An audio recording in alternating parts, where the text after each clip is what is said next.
Assalamualaikum warahmatullahi wabarakatuh. Alhamdulillah, nahmaduhu wa nasta'inuhu wa nastaghfiruhu wa nastahdihi wa na'udzu billah min syururi anfusina wa min sayyiati a'malina. Innahu may yahdihillahu fala mudhillalah wa may yudlil fala hadiyalah. Asyhadu an la ilaha illallah wahdahu la syarikalah wa asyhadu anna Muhammadan abduhu wa rasuluhu la nabiyya wa la rasula ba'dah.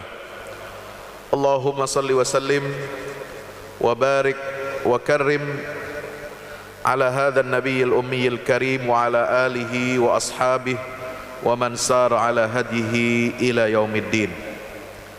Subhanaka la ilma lana illa ma 'allamtana innaka antal alimul hakim wa qur rabbi zidni ilma warzuqni fahma. Hadirin hadirat kaum muslimin dan muslimat jamaah Masjid Al-Hidayah Bukit Cimanggu yang insyaallah kita semuanya senantiasa diberkahi dan dirahmati Allah Subhanahu wa taala, amin ya rabbal alamin. Bersyukur kehadirat Allah pada hari ini tanggal 18 bulan Ramadan, kita masih diberikan karunia nikmat sehat walafiat, nikmat panjang umur, nikmat kita dapat beribadah siang hari di masjid yang alhamdulillah menjadi sangat megah. Terakhir saya kemari masih sangat sederhana, tapi kemudian alhamdulillah dengan izin Allah Subhanahu wa taala dilakukanlah renovasi, perbaikan, perluasan, dan insya Allah masjid yang kita banggakan ini menjadi masjid yang insya Allah makmur dengan kegiatan-kegiatan ibadah dan dakwah kepada Allah Subhanahu wa ta'ala, amin ya rabbal alamin. Tentu ini semua adalah berkat taufik dan hidayah dari Allah serta dukungan dari seluruh jamaah, sehingga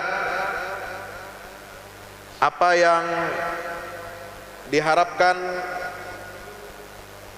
untuk dapat memperluas, memperindah dan mempercantik rumah Allah ini, Masjid Al-Hidayah, maka insya Allah kita semua yang turut berpartisipasi, yang ikut berkontribusi, menginfakkan hartanya di jalan Allah Subhanahu wa taala untuk membangun, merenovasi, memperluas Masjid Al-Hidayah ini, terutama di bulan suci Ramadan, yang menginfakkan hartanya mudah-mudahan dibalas oleh Allah dengan lipat ganda pahala yang sangat besar, dan mudah-mudahan hartanya diganti dengan yang lebih baik dan lebih barakah, amin ya rabbal alamin. Mari kita berselawat salam kepada junjungan kita baginda Rasulullah Muhammad sallallahu alaihi wasallam beserta seluruh keluarga dan para sahabatnya. Mudah-mudahan tercurah limpahkan untuk kita semua pengikutnya hingga yaumil qiyamah, insya Allah. Sebelum kita masuk kepada inti kajian, saya ingin putar video, boleh? Jadi intinya Bapak Ibu yang dirahmati Allah, saya bawa oleh-oleh untuk kaum muslimin dan muslimat di bulan suci Ramadan 1444 Hijriah ini. Saya menyelesaikan ada 2 buku, yaitu tentang penyucian jiwa untuk pemajuan bangsa ya. Karena di dalam Al-Quran Allah Subhanahu wa ta'ala menekankan pentingnya kita untuk menyucikan jiwa. Dan bulan suci Ramadan ini adalah bulan yang sangat efektif, bulan yang memang disediakan oleh Allah untuk kita menyucikan jiwa kita.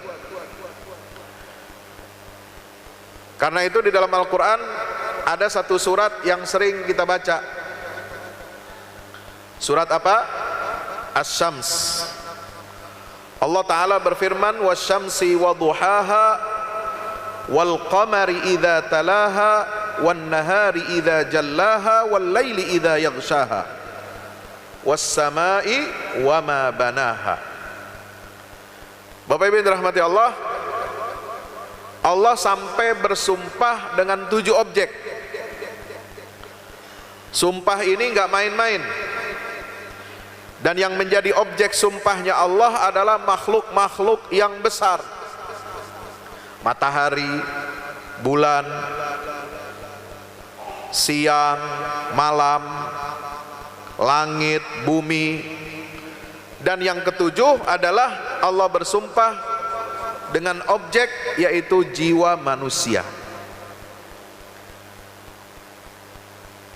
Untuk menekankan pentingnya sebuah firman Allah, qad aflaha man zakkaha wa qad khaba man dassaha. Sungguh beruntung orang-orang yang mau menyucikan jiwanya, dan sungguh merugi orang-orang yang mengotori jiwanya. Nah, Bapak Ibu dirahmati Allah, konsep penyucian jiwa yang ada di dalam agama Islam, yang ada di dalam Quran ini mestinya bisa menjadi solusi bagi permasalahan-permasalahan bangsa kita. Permasalahan bangsa kita ini yang tidak ada habis-habisnya, yang selalu menjadi beban bagi seluruh rakyat Indonesia, adalah masalah-masalah korupsi, penyelewengan kekuasaan, penyalahgunaan jabatan, sikap rakus, sikap tamak, ingin menguasai, ingin memakan harta negara dengan cara yang batil. Padahal Al-Quran menggarisbawahi tujuan kita beribadah puasa itu harus bisa melahirkan sikap kita yang anti korupsi.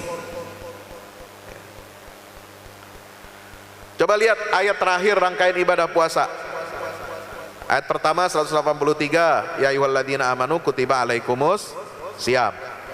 Yang kedua 184, ayyaman ma'dudat. Faman kana minkum maridan aw ala safarin fa iddatun min ayyamin ukhar, tentang dispensasi yang dikecualikan dari kewajiban berpuasa di bulan Ramadan. Siapa yang boleh berbuka dan tidak boleh berbuka. Ayat berikutnya 185, keterangan tentang bulan suci Ramadan, bulan diwajibkan kita berpuasa. Syahrul Ramadan alladzi unzila fihil Quran. Berikutnya di dalam ayat 185 itu ada keterangan tentang betapa mulianya syariat Islam ini yang selalu memberikan kemudahan-kemudahan. Yuridullahu bikumul yusra wala yuridu bikumul usr. Ayat 186, ayat tentang doa. Wa idza sa'alaka ibadi anni fa inni qarib ujibu da'watad da'i idza da'an. Ayat 187, Allah menegaskan bahwa di malam hari bulan Ramadan ada hal yang mesti kita kerjakan menghidupkan malam Ramadan.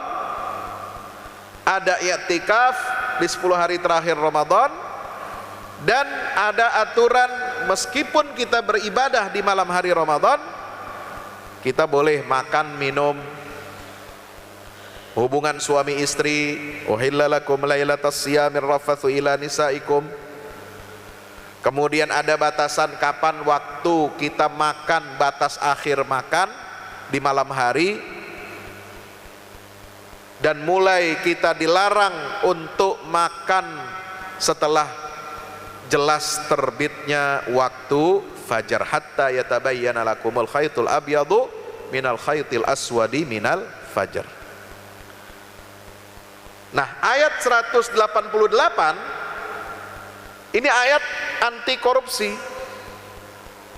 Wala ta'kulu amwalakum bainakum bil batil wa tudlu biha ilal hukam litakulu fariqam min amwalin nasi bil ithmi wa antum ta'lamun.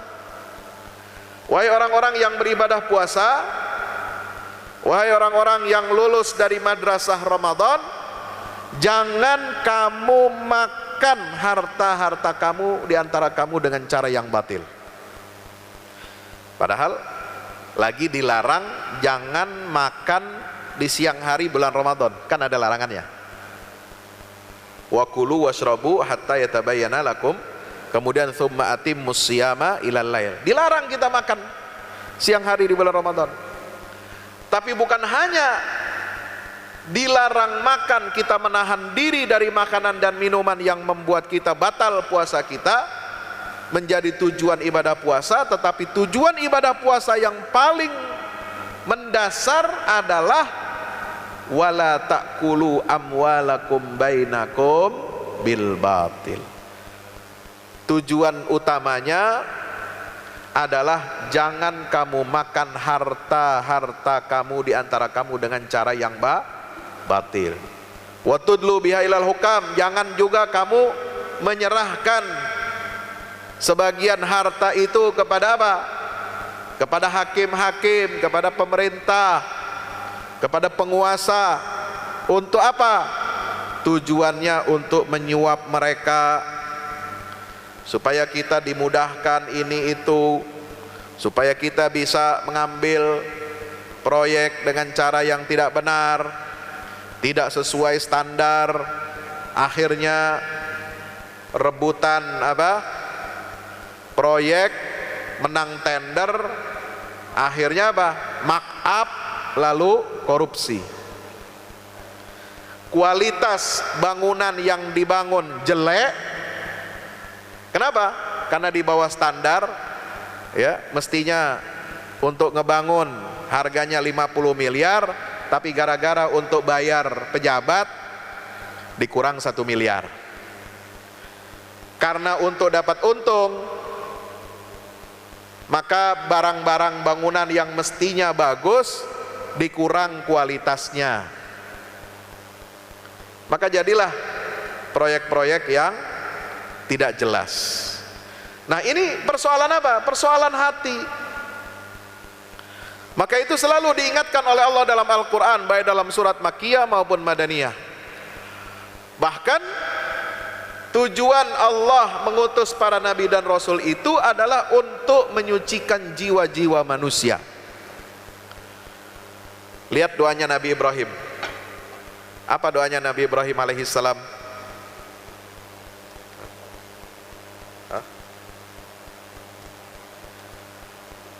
Apa doa Nabi Ibrahim alaihissalam ketika beliau selesai membangun Ka'bah? Rabbana wab'ats fihim rasulam minhum yatlu alaihim ayatika wa yu'allimuhumul kitaba wal hikmata wa yuzakkihim innaka antal azizul hakim. Doanya Nabi Ibrahim setelah selesai membangun Ka'bah, Bapak Ibu yang dirahmati Allah, adalah minta kepada Allah agar Allah mengutus nabi di akhir zaman yang akan membacakan ayat-ayat-Mu ya Allah, yang akan mengajarkan mereka kitab dan hikmah, dan yang akan menyucikan jiwa-jiwa mereka. Ya. Maka itu Bapak Ibu yang dirahmati Allah Subhanahu wa taala, doa Nabi Ibrahim ini dikabul oleh Allah. Doa Nabi Ibrahim ini dikabul oleh Allah Subhanahu wa taala. Apa yang dikabul? Berupa bagaimana doa itu diijabah oleh Allah Subhanahu wa taala? yaitu doa yang dikabul Nabi Ibrahim itu adalah dengan diutusnya Nabi kita Muhammad sallallahu alaihi wasallam. Di dalam surat Al-Jumu'ah ayat 2 diterangkan, walladzi ba'atsa fil ummiyina rasulam min anfusihim yatlu alaihim ayatihi wa yuzakkihim wa yuallimuhumul kitaba wal hikmah. Di dalam surat Ali Imran ayat 164, laqad mannallahu 'alal mu'minina idz ba'atsa fihim rasulam minhum yatlu alaihim ayatihi wa yuzakkihim wa yuallimuhumul kitaba wal hikmah. Jadi fungsi seorang rasul itu adalah untuk menyucikan jiwa manusia. Dari ketiga fungsi risalah yang dibawa oleh Nabi Muhammad, mana yang sudah kita lakukan? Yang paling banyak kita baca ayat Allah. Ayat Allah sudah dibaca belum? Sudah, walaupun belum sempurna. Ayat Allah sekarang kita sudah ajarkan anak-anak kita melek ya huruf Al-Quran, belajar Iqra, belajar baca Al-Quran, belajar tajwid. Insya Allah umat Islam kebanyakan sudah bebas buta huruf Al-Quran. Yang kedua, pengajaran Al-Quran sudah banyak belum? Sudah lumayan. Di masjid-masjid, di madrasah-madrasah, di sekolah-sekolah Islam, di pesantren-pesantren, ya, pengajaran tentang ilmu Al-Quran, ilmu tentang syariah, ilmu tentang sunnah, cukup banyak yang sudah diajarkan kepada anak-anak kita. Nah, yang paling kering, yang paling sedikit, yang sering kita abaikan, ini adalah aspek penyucian jiwa. Sama seperti misalnya iman, Islam, dan ihsan. Kita tahunya rukun iman berapa? 6. Apa itu? Iman pada Allah, iman pada malaikat, iman kepada para rasul, iman pada kitab, iman kepada hari akhirat, iman kepada qada dan qadar. Hafal. Rukun Islam, apa itu rukun Islam? Ucapkan 2 kalimat syahadat, ya, salat 5 waktu, puasa bulan Ramadan, bayar zakat, haji ke Baitillah Al-Haram, ke Mekah. Ya, itu pun sekarang ada di antara anak-anak kita barangkali yang urutan rukun iman, rukun Islam aja nggak hafal. Ya, gara-gara apa? Gara-gara salah asuh, salah didik. Anak-anak kita lebih hafal alur cerita film drama Korea daripada pelajaran agama Islam. Ya. Nah, ini Bapak Ibu dirahmati Allah, yang paling buncit, yang sering kita abaikan, kita alpa adalah ilmu tentang ihsan.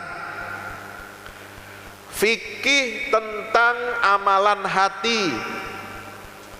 Padahal ihsan inilah yang melandasi seluruh rukun iman dan rukun Islam kita ini benar-benar diterima oleh Allah atau tidak. Ya. Contoh yang paling gampang sekarang, puasa.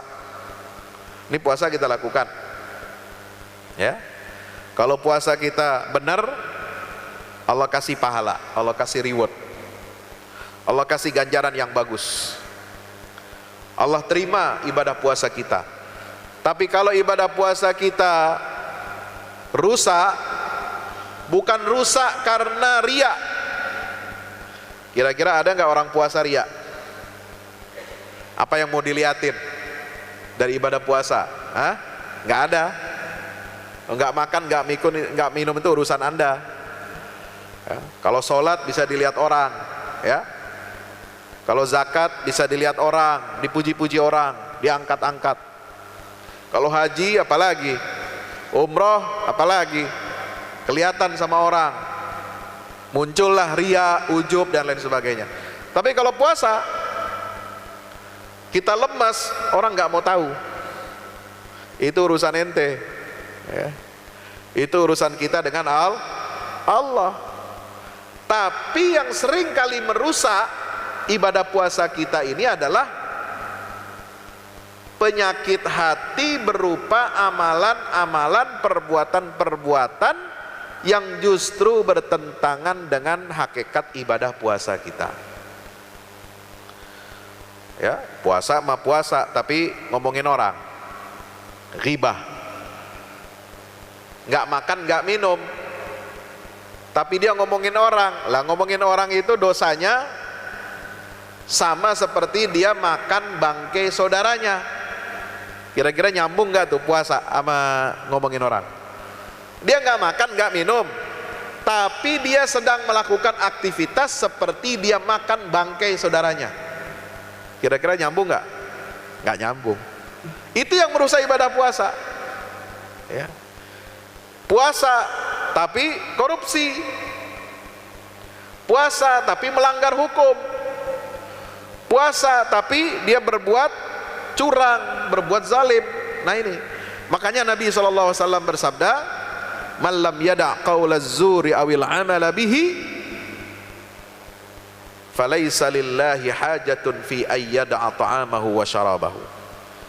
Siapa orang yang tidak meninggalkan perkataan dusta dan perbuatan dusta, ya, padahal dia sedang berpuasa, maka Allah tidak memerlukan lagi puasanya. Mau dia tinggalkan makanannya, mau dia tidak minum, Allah enggak pedulikan lagi. Kalau Allah sudah tidak pedulikan lagi, maka berarti ibadah kita, amal puasa kita itu tidak diterima oleh Allah dan tidak ada pahalanya dari Allah Ta'ala. Nah ini, maka itu kita harus berhati-hati. Semua amal ibadah, rukun Islam, rukun iman itu harus ada amalan hatinya. Syaratnya semua harus niat yang lurus, niat yang ikhlas karena Allah. Tidak riya, tidak berbuat zalim, tidak berbuat curang, ya. Maka baru amal kita ini akan diterima oleh Allah Subhanahu wa ta'ala. Bayar zakat tujuannya adalah untuk apa? Supaya membersihkan hati kita dari sifat kikir dan membersihkan harta kita dari apa? Dari kotoran. Harta milik orang lain yang menjadi hak orang ada di dalam harta kita, dititipkan oleh Allah, tapi kita nggak keluarin harta itu untuk mereka yang berhak. Maka itu akan mengotori harta kita. Makanya wajib kita keluarkan. Nah, Bapak Ibu dirahmati Allah, maka itu tazkiyatun nafas ini sangat penting. Ya, tidak bisa kita menjalankan ibadah dengan baik kalau kita tidak punya hati yang baik. Ya. Kenapa dulu para sahabat Nabi mereka bisa taat menjalankan perintah-perintah Allah, ringan bagi mereka? Apa yang menurut kita susah, menurut kita sulit untuk ditinggalkan, tapi menurut mereka itu kok kayaknya gampang banget. Karena Nabi selama belasan tahun di Makkah itu menanamkan apa? Pendidikan penyucian jiwa. Ya. Ditanamkan rasa takut kepada Allah. Dikenalkan kepada Allah. Dikenalkan kepada surga dan neraka. Ditanamkan rasa takut akan azab Allah Subhanahu wa ta'ala. Dikenalkan dengan azab-azab yang menimpa umat-umat terdahulu. Ya. Diberitahukan tentang hakikat kehidupan di dunia yang fana ini. Didorong iman kita untuk senantiasa mentauhidkan Allah, mengesahkan Allah Subhanahu wa ta'ala, dan untuk berbuat baik kepada sesama. Itu yang ditanamkan terus. Ya. Jadi amalan hati itu ada di perintah-perintah Allah yang Allah turunkan di mana? Di Mekah. Belum ada kewajiban sholat 5 waktu, belum ada kewajiban zakat, belum ada kewajiban apa? puasa Ramadan, belum ada kewajiban haji dan umroh, belum ada bahkan larangan riba itu akhir-akhir baru final larangannya. Larangan untuk membuka aurat bagi perempuan dan laki-laki itu pun di pertengahan periode Madinah, ya. Baru turun ayat larangan riba, larangan minuman keras itu setelah beberapa tahun di Madinah, ya. Sampai Allah Subhanahu wa ta'ala menyatakan, fahal antum muntahun, wahai umat Islam, apakah kalian akan berhenti untuk tidak lagi mengkonsumsi yang haram, untuk tidak mengkonsumsi minuman keras, untuk tidak berjudi dan lain sebagainya. Maka kondisi itu sudah dipersiapkan dulu oleh Allah Ta'ala. Dengan apa? Penggemblengan penempaan penyucian jiwa, dengan menanamkan iman kepada Allah, iman kepada hari akhirat, sehingga orang takut.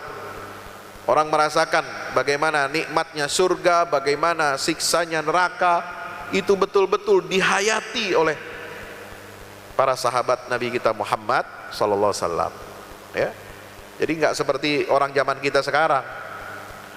Orang zaman kita sekarang kalau dilarang untuk korupsi, dilarang berzina, dilarang maksiat, dilarang ini itu, dia nggak takut sama akhirat, nggak takut sama azab Allah, ya. Orang korupsi baru takut kalau ditangkap KPK, ya.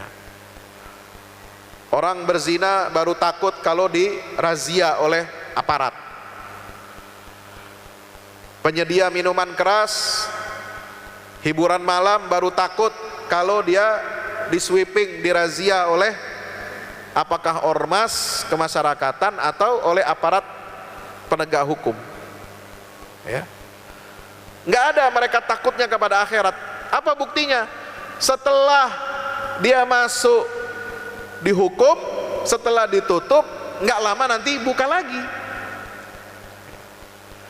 Ini kalau emang betul-betul seorang hamba Allah itu takut dia kepada Allah, taat dan patuh dia kepada aturan-aturan Allah, maka ada atau tidak ada ancaman hukuman. Hukuman dari mana? Dari aparat, ya, penegak hukum. Dia tidak akan tergerak dan tidak akan berani untuk melanggar aturan-aturan Allah Subhanahu wa ta'ala. Bahkan dulu ada kisahnya di zaman Rasulullah, ya. Perempuan yang berzina, hamil di luar nikah, karena dia punya rasa takut kepada Allah, dia sendiri yang lapor kepada Rasulullah, minta ditegakkan hukum. Coba bayangkan, kalau kita zaman sekarang, ya cuek Pak, ya. Banyak terjadi perselingkuhan, terjadi perzinahan, anak-anak remaja hamil di luar nikah. Kita seolah-olah udah mati rasa, udah nggak ada lagi rasa malu, nggak ada rasa ghirah keagamaan, itu nggak ada, ya. Di kota-kota, di beberapa tempat di Jawa Timur dilaporkan banyak anak-anak yang melakukan usia pernikahan dini sebelum batas minimal umur menikah sesuai dengan undang-undang yang berlaku di Indonesia. Karena alasan apa? Sudah hamil duluan di luar nikah. Itu kayaknya negara ini biasa-biasa saja, cuek, ya. Bagaimana kita akan tanggung jawab di hadapan Allah Subhanahu wa ta'ala? Bagaimana orang tua harus bertanggung jawab kepada anak-anaknya di hadapan Allah Subhanahu wa ta'ala? Bagaimana kita sebagai muslim, apakah kita sudah melakukan amar ma'ruf dan nahi mungkar kepada sesama muslim? Bagaimana ini semua? Nanti kita akan pertanggungjawabkan di hadapan Allah Subhanahu wa taala. Enggak ada. Ya. Enggak ada rasa malu, enggak ada rasa takut lagi sekarang. Ini betapa rusaknya mental bangsa, terutama daripada umat Islam. Ya. Ini harus kita jadikan apa? Jadikan catatan supaya umat Islam ini betul-betul kembali meluruskan orientasi hidupnya. Belajar agama bukan untuk sekedar formalitas, tetapi belajar agama adalah untuk menjadikan seorang itu takut kepada Allah Subhanahu wa taala dan bertakwa kepada Allah taala. Ya. Nah, Bapak Ibu dirahmati Allah, belum lagi masalah apa? Kalau kita lihat dalam Al-Quran ini banyak pelajaran-pelajaran dari kisah-kisah para rasul, para nabi terdahulu. Pelajaran tentang apa? Kepemimpinan, pelajaran agar kita menjadi orang yang sabar, pelajaran agar kita senantiasa menerima takdir Allah dengan baik. Iman kepada hari kiamat ini berdampak kepada apa? Penyucian jiwa. Belajar dari perilaku Bani Israel. Ya. Kenapa? Setiap kita sholat selalu diingatkan oleh Allah Subhanahu wa taala agar umat Islam ini jangan mengikuti perilaku Bani Israel. Sampai kita berdoa, ihdinas siratal mustaqim, siratal ladzina an'amta alaihim ghairil maghdubi alaihim walad dhalin. Ya. Kita mohon kepada Allah jalan yang lurus ditunjukkan kepada siratal mustaqim. Apa itu siratal mustaqim? Jalannya para nabi, para rasul, para siddiqin, syuhada dan salihin. Bukan jalan orang-orang yang dimurkai oleh Allah dan orang-orang yang tersesat. Kenapa disebutkan oleh Allah perilaku umat Yahudi yang dimurkai oleh Allah dan perilaku Nasrani yang tersesat dari jalan Allah? Ini untuk jadi pelajaran bagi kita untuk membersihkan jiwa kita. Karena Yahudi cenderung kepada apa? Materialisme. Ya, menghambakan materi. Dia punya ilmu tapi tidak diamalkan. Dia tahu ilmunya tapi dia sembunyikan. Itu Yahudi. Maka dia dinyatakan apa? Dimurkai oleh Allah. Ya. Kalau Nasrani, kenapa dikatakan oleh Allah tersesat dari jalan yang lurus? Karena mereka merekayasa sebuah amal atau perbuatan tanpa dasar ilmu, jadi ngikut syahwat. Nah, ini semua penyakit hati. Ya. Maka diungkapkan oleh Allah kisah tentang Bani Israel yang berbuat zalim kepada diri mereka sendiri, berbuat zalim kepada sesama, merampas hak-hak orang lain, makan harta dengan cara yang batil, makan uang suap. Ya, aklihimus suhud. Ya, Bapak Ibu rahmati Allah Subhanahu wa taala. Inilah pelajaran. Kenapa di dalam Quran itu banyak cerita tentang Bani Israel untuk menyucikan jiwa kita.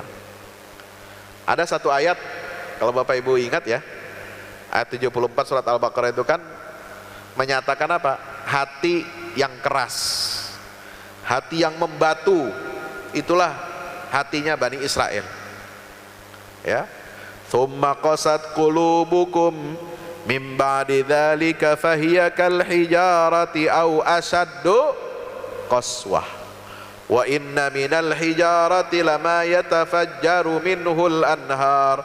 Wa inna minha lama yashaqqaqu fayakhruju minhul ma' wa inna minha lama yahbitu min khasyatillah. Ya, jangan bikin hati kita ini membatu, keras. Padahal batu saja bisa jadi lunak, meskipun bukan berubah sifatnya jadi lunak, tapi perlahan sedikit demi sedikit batu itu kalau kena tetesan air dia bisa cekung, bahkan bisa keluar dari sela-sela batu itu air, kemudian membentuk aliran anak sungai. Ada batu yang jatuh dari atas ketinggian karena takut kepada Allah Subhanahu wa ta'ala. Tapi manusia kalau sudah hatinya keras, membatu itu bisa lebih keras daripada batu. Makanya di dalam Al-Quran diberikan contoh umat yang hatinya keras membatu seperti siapa? Bani Israel dan kaum Tsamud. Ya. Kisah tentang apa? Tentang mukjizat yang Allah berikan kepada Nabi Soleh, yaitu kaum menghadapi kaum Tsamud. Itu apa? Mukjizatnya apa? Onta.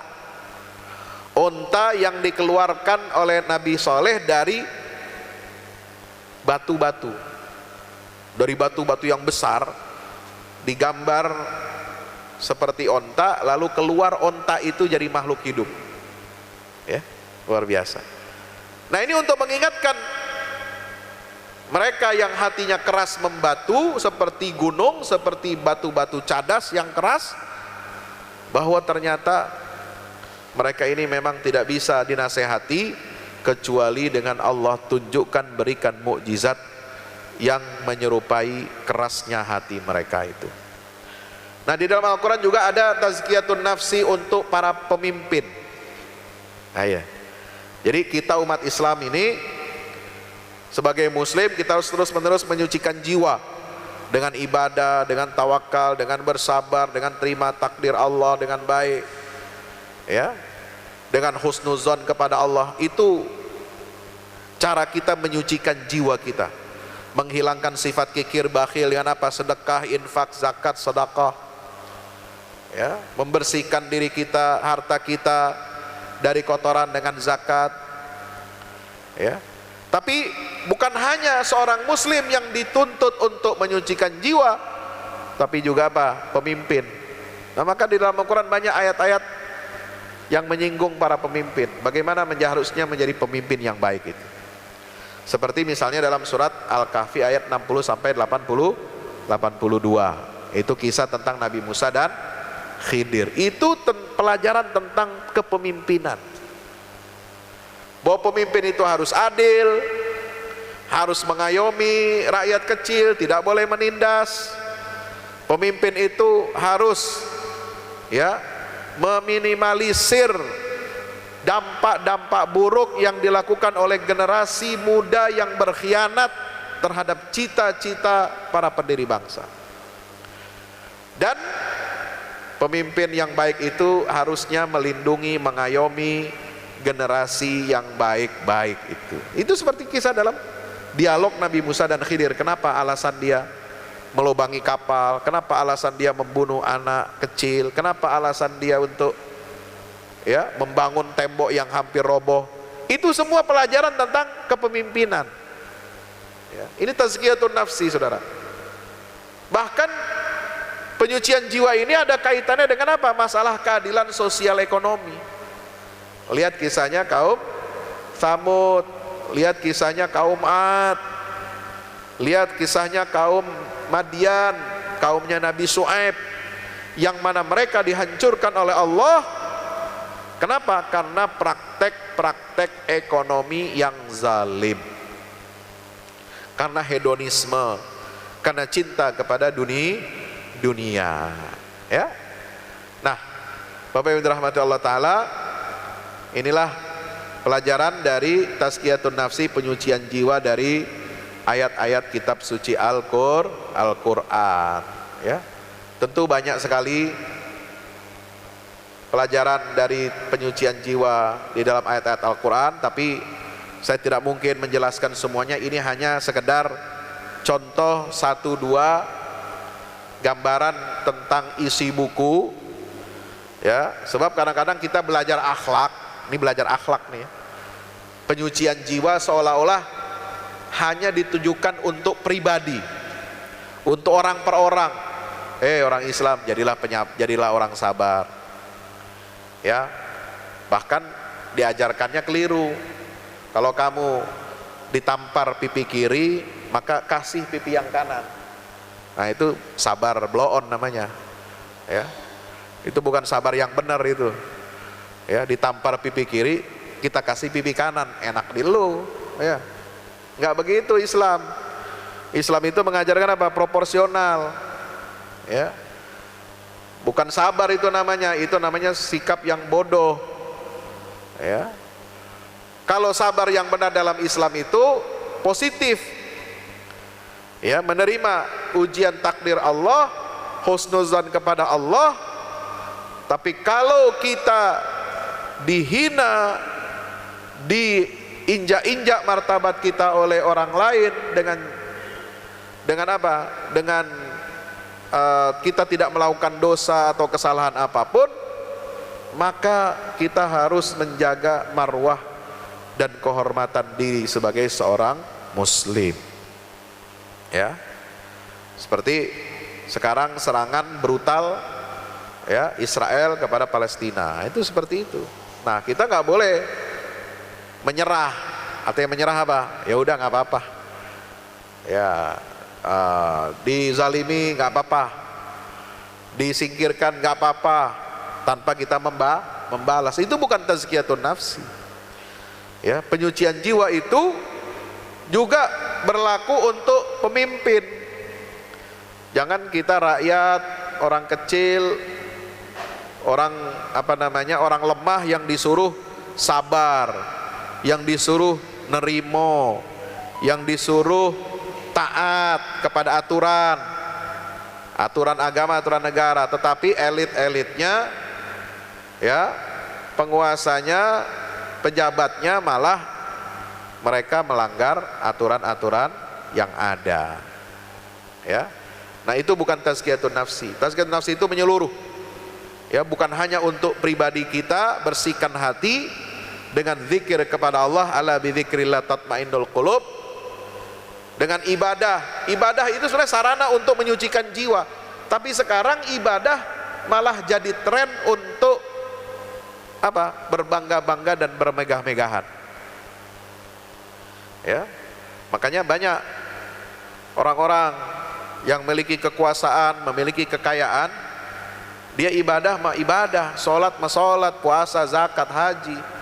Tapi ketika dia mengambil kebijakan, dia tanda tangan keputusan, ya, itu tidak sesuai dengan apa? Aspirasi rakyat banyak dan tidak sesuai dengan hati nuraninya, ya.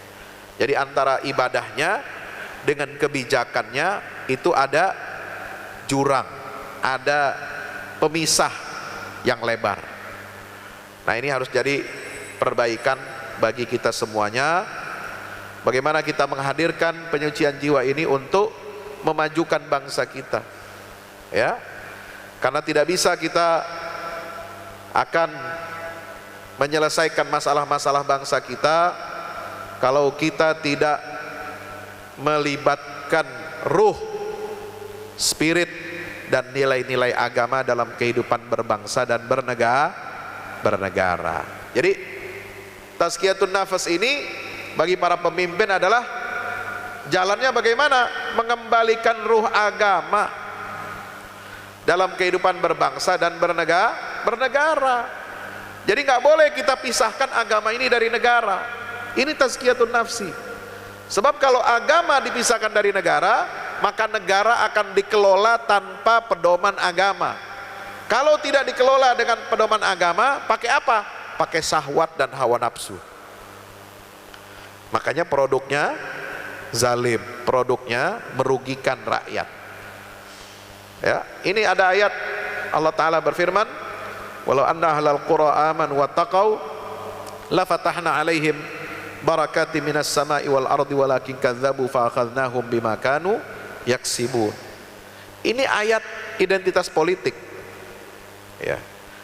Kalau kita dilarang untuk politik identitas, maka dalam Al-Quran banyak sekali kita itu berpolitik harus dengan identitas Islam. Contohnya ayat ini, coba baca. Sungguh seandainya penduduk satu negeri, satu bangsa itu mereka beriman dan bertakwa kepada Allah, maka pasti kami akan turunkan keberkahan-keberkahan dari langit dan dari bumi, ya. Inilah identitas politik umat Islam. ya. Ketika bagaimana menghadirkan keimanan dan ketakwaan sebagai solusi bagi masalah-masalah umat dan bangsa. Gitu. Ya. Kalau soal milih siapa yang akan dipilih, itu bukan urusan kita. Nggak boleh kampanye di masjid, betul.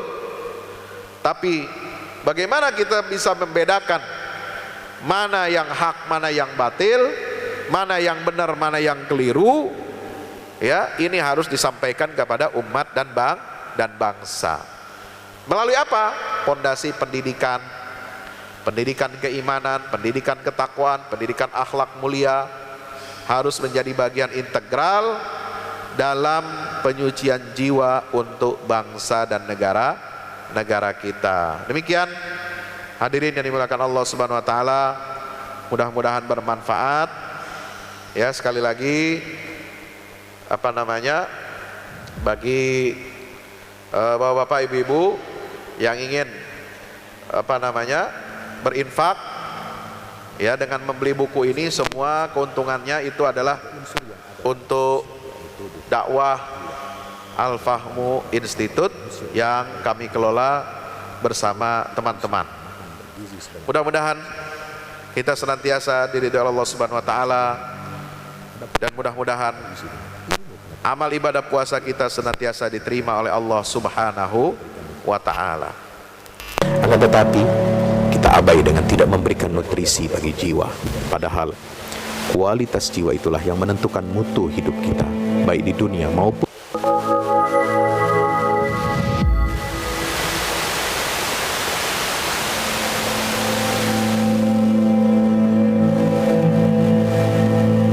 Assalamualaikum sahabat. Dari 3 unsur yang ada pada manusia, yakni tubuh, akal, dan jiwa, yang lebih banyak diperhatikan oleh manusia umumnya adalah tubuh dan akal. Tubuh kita isi dengan makan bergizi sebanyak 3 kali sehari. Bila perlu kita tambah dengan vitamin dan suplemen. Adapun akal kita isi dengan ilmu pengetahuan. Ilmu apa saja kita pelajari, kita baca, kita berikan nutrisi untuk akal.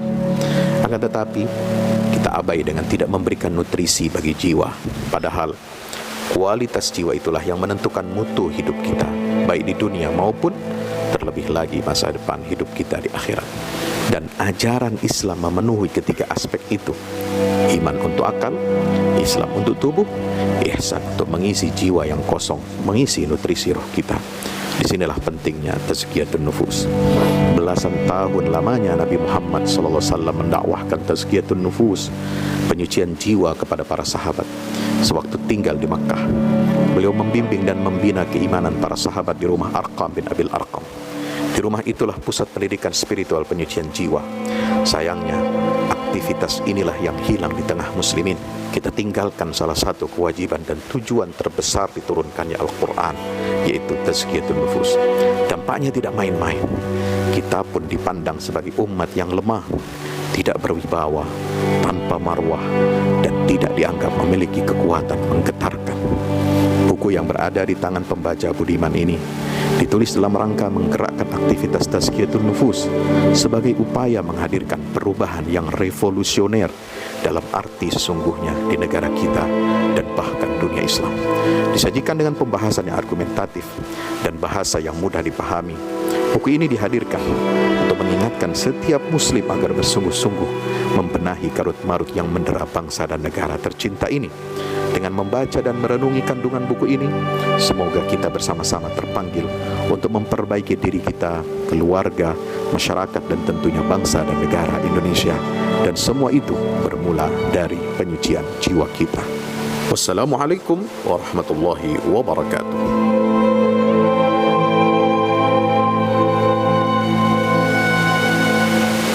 Nah, ada satu lagi lanjutan dari buku ini. Kita menulis buku khutbah Jumat tentang penyucian jiwa manusia, penyucian jiwa. Assalamualaikum warahmatullahi wabarakatuh. Saudaraku, Anda bosan mendengar khutbah Jumat yang isinya soal ketakwaan tapi tidak jelas dan kurang menggugah? Jemu menyimak khutbah Jumat yang isinya mengingatkan kematian, tapi herannya malah bikin kita tidak tergerak berbuat baik. atau jenuh menyimak khutbah Jumat dan memilih memejamkan mata, merehatkan diri alias tertidur saat khutbah Jumat. Kadang isi khutbah Jumat yang disampaikan sudah baik dan aktual, tetapi disajikan dengan kurang menarik, bikin bosan dan kantuk. Kadang cara penyajian khotib sudah komunikatif, tetapi materi khutbahnya itu-itu saja yang sering didengar jamaah. Kadang ada yang bagus temanya dan penyampaiannya, cuma sayang, khotib terlalu tendensius menyerang kalangan tertentu. Buku ini hadir untuk menawarkan khutbah yang menggugah sekaligus berpotensi mengubah jamaah. Makna dihadirkan, hikmah dikedepankan, sunnah khutbah pun diperhatikan. Disusun dengan bahasa santai lagi menggugah, bertutur lisan tapi tersaji secara sistematis. Buku ini layak dibaca untuk semua kalangan, yang ahli ataupun yang awam, yang bisa berkhutbah ataupun yang tengah belajar atau bahkan sekedar jamaah Jumat. Selain itu, buku ini merupakan asupan bergizi literasi generasi muda dalam menambah wawasan keislaman dan cara hidup berislam sesuai petunjuk Allah dan Nabi. Khutbah-khutbah Jumat penyucian jiwa bangsa ini hadir sebagai penawar bagi para khotib agar mampu tampil sebagai sosok yang bisa mencerahkan jamaah, menghadirkan hikmah di dada mereka selepas pulang dari sholat Jumat. Untuk selanjutnya, mereka merindukan momen di waktu-waktu berikutnya. Sebab itulah, khutbah Jumat memang harus disimak dengan jiwa merekah dan penuh nikmat.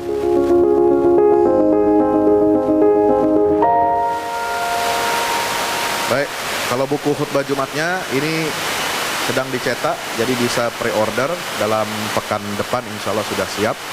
Terima kasih atas perhatian Bapak Ibu semuanya. Saya senang sekali bisa bersilaturahim pada hari ini, siang hari ini. Tadi pagi saya baru tiba dari Jogja. Kemarin sebelumnya dari Cilacap, lanjut ke Jogja, baru langsung ke Bogor ini. Hadanallahu wa iyyakum ajma'in. Assalamualaikum warahmatullahi wabarakatuh.